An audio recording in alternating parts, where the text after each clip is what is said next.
comes, he prepares himself.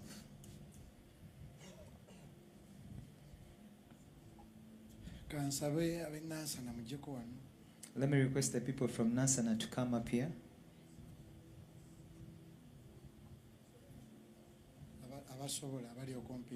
Those of you that are close by.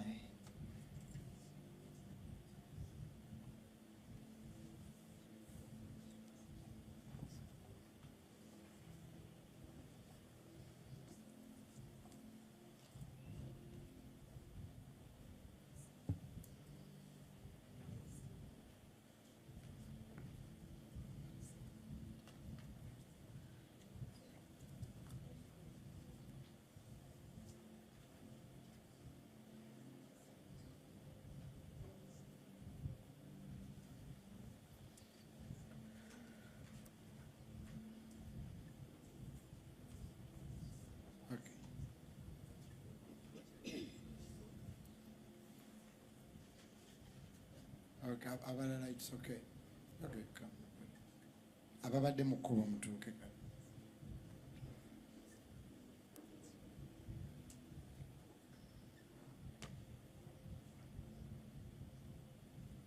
Fe abakola ne Michael Kimuli Jr. It's us that work with Michael Kimuli Jr.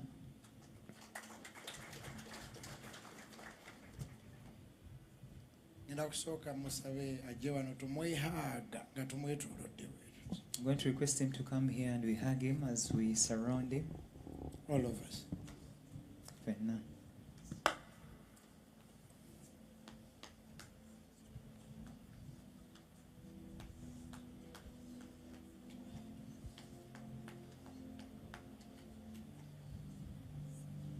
Amen. Michael, you can see. Several MC kwetondera apostle tumina kweseze dakiika 3 ndakwesanga 10. MC, my apologies.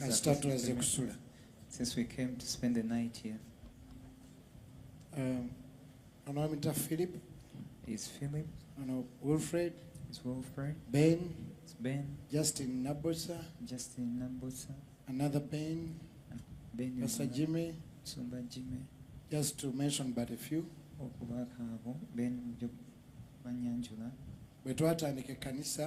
When we started the church, almost mu nyumba ya Pastor Kimuli, in the house of Pastor Kimuli, Mrs SARAH. Mrs SARAH. Poso mbalamusiza. So greet you. When I left the street, nalingenda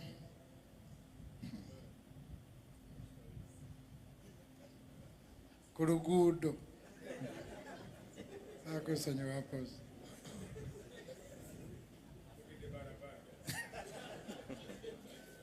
Twali opposite. Obulamu bwange bwali awo ku ewali Keep Kampala Clean. My life was around where they Keep Kampala Clean. Awe nali nyingirira mu motoka. That's where I was entering. Obulamu buntamye. When I was tired and fed up of life. Mulinde nsanyuse. Bandi nakalema nsanyuse. Mama Jolie. Jolie. Mbeera Bishop. Mba nyingira mu motoka. As I was going to enter into that car, omuntu omu nandabanga nga nziruka mu motoka. And someone saw me while I was running to enter into that car.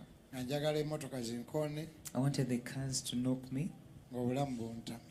And I was fed up of life. Omwami bamuyita Patrick Semambo. A man is called Patrick Semambo. Yali avuga emotoka ya Top Radio. He was driving a car of Top Radio. N'ayimiriza taxi. Then he stopped a taxi. N'agamba wa taxi omwana ono mutwale ku church. And told the taxi man to take this young boy to church. Wa taxi oyo yali mulungi. And that taxi driver was good. N'antwala ku church. He took me then to church. Church eri manju wa Crane Bank. And it said the church was behind Crane Bank. That taxi man was very faithful. Nanzirusa. So he took me. Yaleka emotoka etokota nanzirusa nansaza ekkubo. He left the Nagamba car church yiyo. and helped me to cross the road and told me there is the church. Nanoonya oba taxi oyo obulamu bwange bwonna yambula ate saagala kukuba kirango kuba bajja kujja baanye bagaba ebbo. And I looked for that taxi man my entire life. I've not found him. I don't want to announce it because there will come many of them. Yaŋŋamba bw'otuuka buuza Apostle John Mulinde oba buuza Apostle Michael Kimuli. And he told me when you arrive, ask for Apostle John Mulinde or Apostle Michael Kimuli. When natuukawo, when I arrived, Apostle John Mulinde sirimwerabira. I will never forget Apostle John Mulinde. Nga program ye bagiwandiika ensi z'agendamu. They would write down his program, the nations that we'll be going to. Ne baŋŋamba gwe Mulinde ojja mulaba. And they said, wait for him, you'll see him. Bwe namulinda nga simulaba. When I waited for him and I was not able to meet him, ne baŋŋamba yogera n'oyo. And they said, talk to that one. Ne bandaga Pastor Michael Kimuli. And they showed me to Pastor Michael Kimuli. Pastor Michael Kimuli n'andeeta ku stage ku Sunday. And Pastor Michael Kimuli brought me on the stage on Sunday. Ne bambuuza oyagala okulokoka koze nedda. And they asked me, do you want to get saved? And I said, no. Naye njagala kugenda ku ssomero. But I want to go to school. Kuba nasuubiza taata nti nja kusoma ndabire baganda bange. Because I promised my dad that I would study and take care of my siblings. Ne banteeka ku stage. And they put me on the stage. Ne bagamba nayinza oyamba akaana kano. And they asked, who can help this young boy? Ennyimba y'akayimba nga kakwata ku lumbe lwa siriimu kubanga ke nayimbanga e Masaka. And I sang a song that was about AIDS because that's the song I used to sing in Masaka. Kaakati awo. Now, when namala okuyimba kolo miraculously na Apostle John Mulinde yaliwo. Ekingeri ekyamagero, even Dr. John Mulinde was around. Ne nnyimba. And I sang. Akayimba nga tekalimu Yesu noko. And the song didn't have Jesus. Naye nga kalimu Katonda twakukola ki lwaki abantu bafuba But I mean, God, why blaming, why did you do this? Maama ono Mukama yebaze oyimukako Pastor Rose ye yali MC kolo ku Sunday. And Mommy Pastor Rose was the MC that day on Sunday. N'agamba. And then she said, waveewo ayamba akaana kano. Let someone come and help this young boy. Mukama yebazibwa okukuuma. Nenninda wabeeyo avaayo nga tewali avaayo. And I waited for one person to come out and none did come out. Abajjukira ku trumpet. Those that remember trumpet. Wayimiriranga ku stage wano nga waliwo oluggi. You'd stand at the stage but there was a door. And bwe nalaba nga teri avaayo. When I saw no one coming up. Ng'era omwana wa bbala omutima ne guŋŋamba bino ebigere bisatu oba oyiseemu.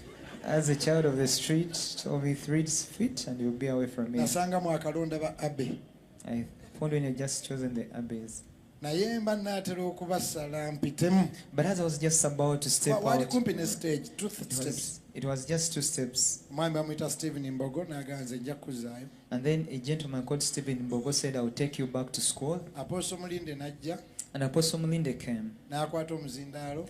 Did hold the microphone. N'agamba buli muntu tugenda waayo ekiweebwayo tugulire omwana ono omufaliso ebitabo peeni agende kusoma. And he said, we are going to give an offering. Everyone, we are going to buy for him a mattress and every scholastic material. Ne bakwata ekibbo.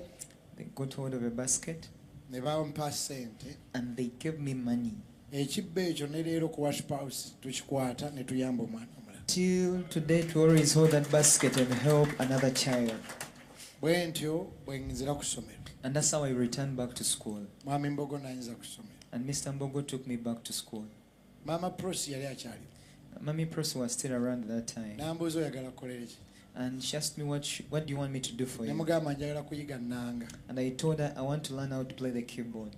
N'ampa ennanga eya church era mba mwine ennanga eyabula nze gwe baagyo. And she gave me the keyboard of the church. If you have one that got lost, they gave it to me. Mbeeranga nayo ku ssomero. And I used to be with that keyboard at school. Pastor Kimuli. Pastor Kimuli. Mba nfuluma n'ankuba akaama. As I was getting out, he whispered to me. N'agamba omulaba omukyala oli. And told me, have you seen that lady there? Ye mukyala wange. That is my wife. Okuva leero mufuule maama wo. From today onwards, make her your mom. Mukyala Kimuli ne Mama Prosi. Mommy Kimuli and Pastor Prosi. Ne banfuukira ba maama. They became mothers to me. Naye omulimu tegwali munene just bw'okowa akawunga ng'ogende wa. It wasn't so hard. If you get tired of posho, you'd go to their home. Bwetyo bwe tugenda mu nnyumba ya Pastor Kimuli. And that's how we went in the house of Apostle Michael Chimuli. Ye nnyumba gye nasooka okubeeramu e Kampala nga babeerawo omugaati n'amata. It was the first house that I stayed in where there was bread and milk. Ng'ate obirya oba bakuzaala oba tebakuzaala n'otaba waakulangira. And you'd eat all that and no one would speak anything towards you. Mwebale nnyo mwebale. Thank you so much. Naye mu nnyumba eyo waliyo ekizibu kimu. But in the house there was only one problem. Okusaba. Prayer. Ku makya mu ttuntu In the n'akawungeezi. morning, in noontime, and in the evening. Muzuuka 12. You wake up 6 a.m. in the morning. Sirabira waliwo emiggo gye baali batukubye mu nnyumba awo. There are some canes that Michael teyali mulokole. Mike was not born again. Ng'akwata leediyo ya muzeeyi ng'agiteeka mu Capital FM. He would get Daddy's radio and put it in Capital FM. Kajjukira Capital FM oluzungu lungi. And on Capital FM there's a lot of English. Kati daddy ye yalowoozanga nti era tukyali mu worship. And Daddy would think we are still in worship. Naye olumu tuba tuli mu mwoyo omungi. But one day when we are in deep in the spirit, Ekujjako akalango nti Guinness the power. goodness Daddy me, awo atandikira Michael. that's when Daddy started that Michael. Michael oyo taagala kwogera naye Michael oyo ng'anywa n'omwenge. Michael used to even take Omwana wa pastor ne bayitawo nti omwana wamwe mumukime. pastor's child. They would say, come and take your child. Eyo There, ne nfuna maama. he got a mother. Waliwo omwami bamuyita Andrew Semanda. There is a man called Andrew Semanda. Oyo gwe baakwasa omulimu ogw'okunoonyeza essomero. It seemed that they gave a role to locate a school for So me. n'ennaku ezo famire ye nabazuula. I also just recently discovered his family, Era mu bulamu bwabwe mwendi nnyo. and I'm part of their life. Olw'obudde Because of time, ne ntandika okuyimba I began singing n'okusaba okungi. and intense prayer. Maama Sarah sijja mwerabye. I will not forget Mommy Sarah. Ajjudde okwagala, She's full of love. ajjudde ekisa, She's full of mercy. tanyiigira muntu yenna. She's not annoyed or angry to anyone. Yanzizaamu amaanyi. She encouraged me, Mami Sarah ne ntandika okuyimba. and I began singing.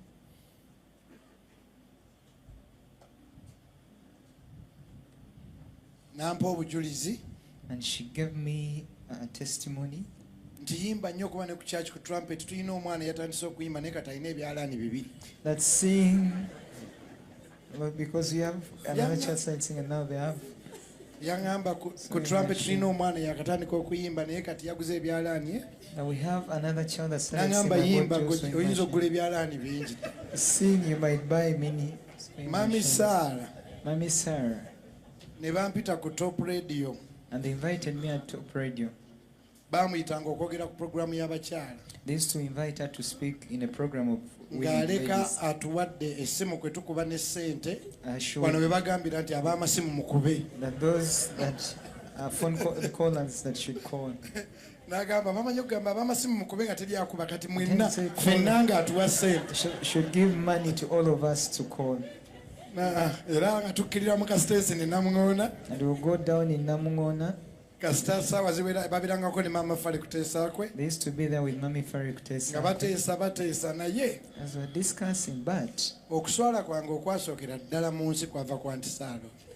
it came from Kubanga outside. yaŋŋamba mukube tugenda kwogera ku abaana beeyisa batya mu luwummula. That how do children, behave in holidays? Ffe tetwawuliriza tukuba bukubi. So we're not listening, we just call. Ng'essaawa teziwera tukkirira kurukuru alo top radio ya oluwummula abaana beeyise bulungi naye ng'omutwe baagukyusizza. They are changing the theme.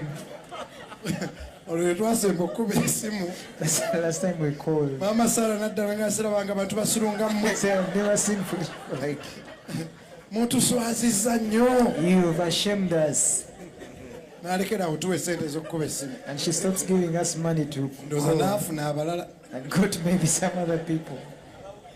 abawuliriza omutwe. Ndowooza baatuka omutwe ne bagukyusa ffe tukuba bukubi. They change the theme and we just continue Mami calling. Sarah, Mommy Sarah. nze olunaku lwe nasooka okulaba Katonda nga kamuweema The first time that I saw God mu descending Africa down camp, Apostle Mitala, the tent in Africa. Apostle Kimuli Pastor Mulinde twali mu Africa camp. We're in Africa. Katonda nakka. And God descended. Nenzire ewaka ne ŋŋamba mami singa olabye ekibadde mu tent Pastor Kimuli asinziza yayimba ennyimba ezo ez'enjatula Mukama nakka nga manya nti Sarah agenda kuŋŋamba what naŋŋamba oyo bw'atyo. That's how he is. Katonda amukozesa kale mulye mmere. God uses him. Eat. Mami Sarah. Nentandika omuyimbiramu ennyimba nga nziyiiya. I started singing for her songs and I started composing them. Ye muntu eyasooka okutuula awulirize byennyimba. She's the first person that did sit down to listen to what I was singing. Naye tetwawangaala nnyo. But we didn't last for long. Kuba ye muntu yekka gw'oyimbira ebigambo bisatu ne yeebaka okuva lw'otandise paka leggwa. N'azuuka n'agamba ako kayitirivu teekamu akalala. I say that's beautiful. Put another one. Era lwe muntu ali tuyombesa Michael nti asumagira nnyo n'agamba ate nno gwe gy'olaba emmami.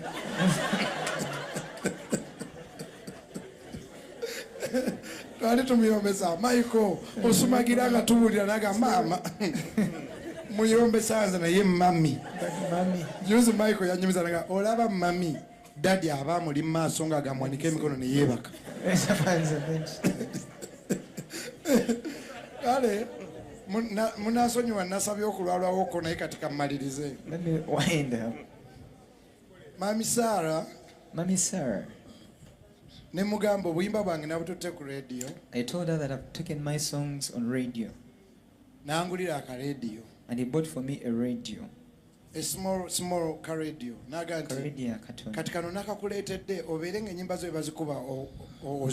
I brought for you this radio that when they play your songs you can listen to them. Mami Sarah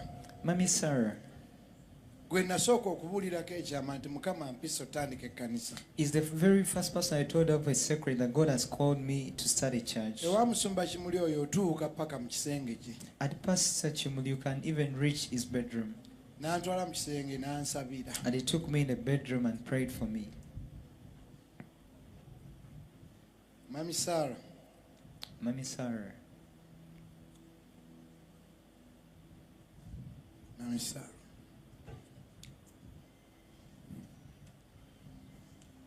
Yeah.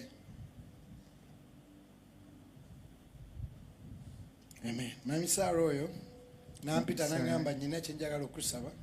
Called me and told me there's something I want to ask you. Nasanga bakubye Michael emiggo mingi nnyo nga oba yali ayonoonye ekikoolo simanyi. I don't know what he had spoiled that day. Naye Mukama n'ayogera nange ku Michael. But God spoke to me about Michael. N'ebirimu baako. And what will eventually happen to him. Nagamba Michael jangu nagamba kikoolo. Yali mukube mulungi. Ngamba nti Mukama agenda kunkozesa, agenda kunkyalira nankyalira. Namugamba nti nkya Katonda agenda kukukyalira. Told him that tomorrow God is going to visit you. Era nankyalira. And he visited me. Awo Michael wafuna transformation. That's when Michael got a transformation. Michael, Mama Sarah nangamba mukuwadde. And Michael, Mami Sarah told me I've given him to you. Nyinza okusula wano nga mbanyonnyola ebifa ku maama. I can stay the whole night here explaining to you what concerns. Naye olunaku lwa Saturday. But on Saturday,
Amina.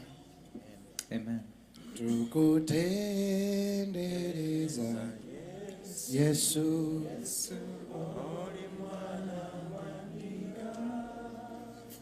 omusangwe guna Nasa. Ngamaliriza. As I'm winding up, Mama Sarah oyo. Mrs Sarah, Kyonna kye muwulira mu kibuga wano. whatever you hear in this city, She's been my sacred prayer warrior. abadde musabi wange w'amaanyi ow'ekyama, My encourager. anzizaamu amaanyi, Her smile will tell you to be okay. nga waakumwenyeza agamba nti obeera bulungi. Tubeere yenasana nga tukola nga twesunga mami lwaliita yalabe we tutuuse. We've been there working so hard, waiting for that she will come by to see where we've reached. Nzijukira lwe twakyaza aba Mama Fina ku church. I remember the day we hosted Mama Finas at the church, Buli muntu n'atuba nga ffe enjiri. and everyone made us to be the gospel. Nga buli muntu atubuulirako nti tetuli church. And everyone was, preaching about us that we're not a church. Kubanga ffe church yaffe twaggulawo enzigi eri aboonoonyi bonna. Because we opened up our church to all the sinners. Actually tetwaggulawo temuli nzigi tunateeka mu nsi. There are not even doors, input doors. Mami Sarah nankubira n'angamba nakulooseeko ekirooto ne daddy. And Mami Sarah called me and told me I had a dream about you and Daddy. Ng'emmotoka ye eyita mu lusaalu nga buli muntu yeeraliikirira naye n'etagwa. And your car was passing in such a place and everyone was worried but it did not fall. N'olunaku lwa Saturday. Even on Saturday. Abaawuliddeko nategese ekivulu ku Serena Hotel.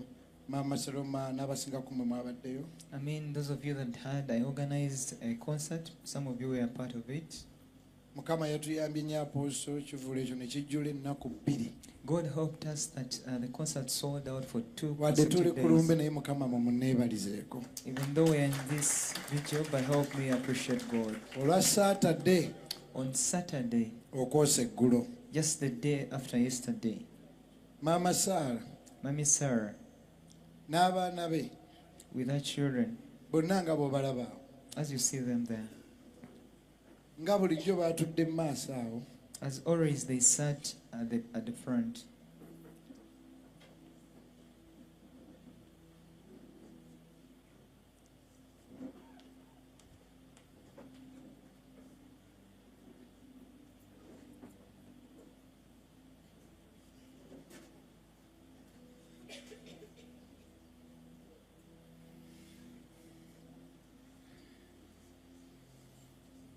Mami Sarah baatudde mu maaso ku Saturday ku Serena. Mami Sarah, Of course, they sat yesterday but one. at the front on Saturday at Serena.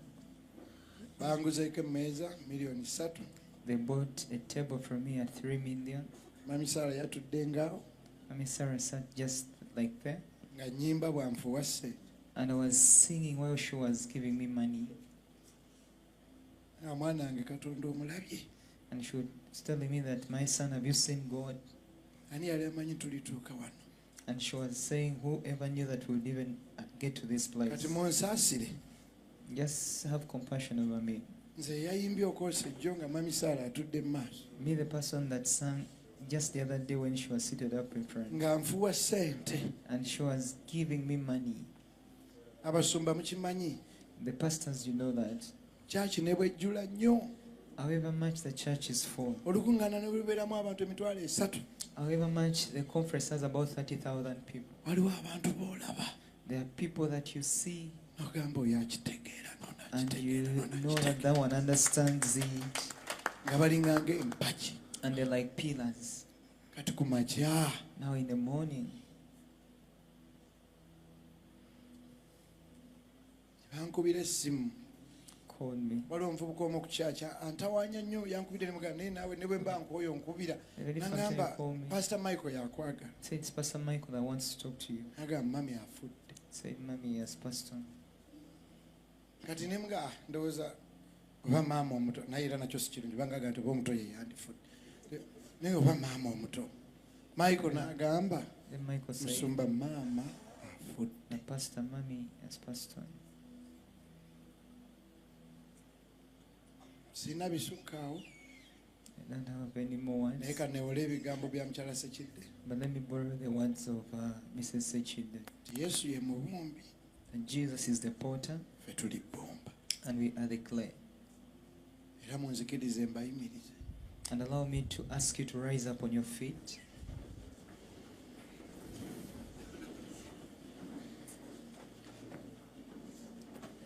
Sebo emusimanya obudde bwo bugenze. Sonyiwa nnyo sebo okulwawo. Olala tonyima okwogera nti gwe tomaliriza. Just to give me an opportunity next time. Munzikirize tuyimbe ffenna. Allow me that we may sing together. Ekisa kye tokinyo kirina amaanyi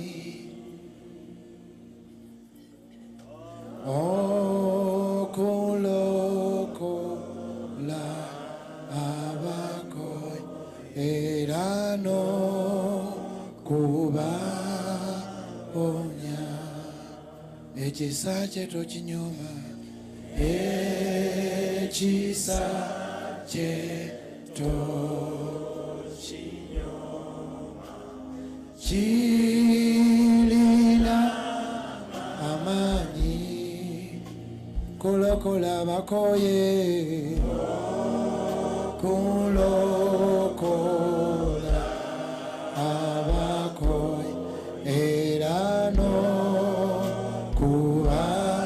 okubawonya.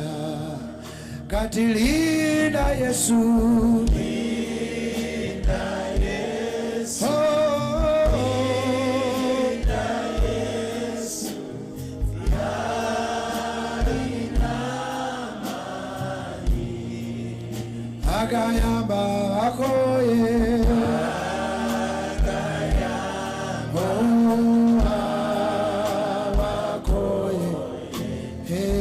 linda Yesu, linda Yesu, linda Yesu, alina amani,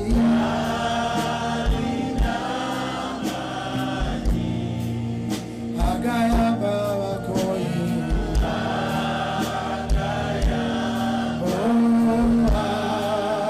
abakoyi era linda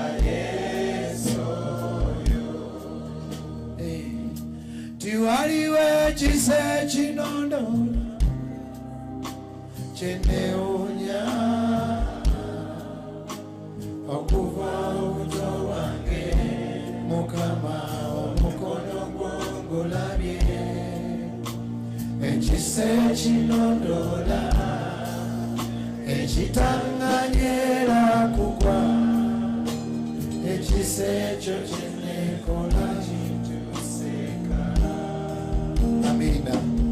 Eri ddadi njawulo okusuubiza Daddy, I want to promise you, ng'Apostle Tumwine bw'agambye as Apostle Tumina has told you, toli weka, you're not alone. olina abaana abakulidde ddala nga ffe. You have children that are now grown up like us. Katonda nga ye mubeezi. As God is a helper, Okimanyi ddadi, I love you so much.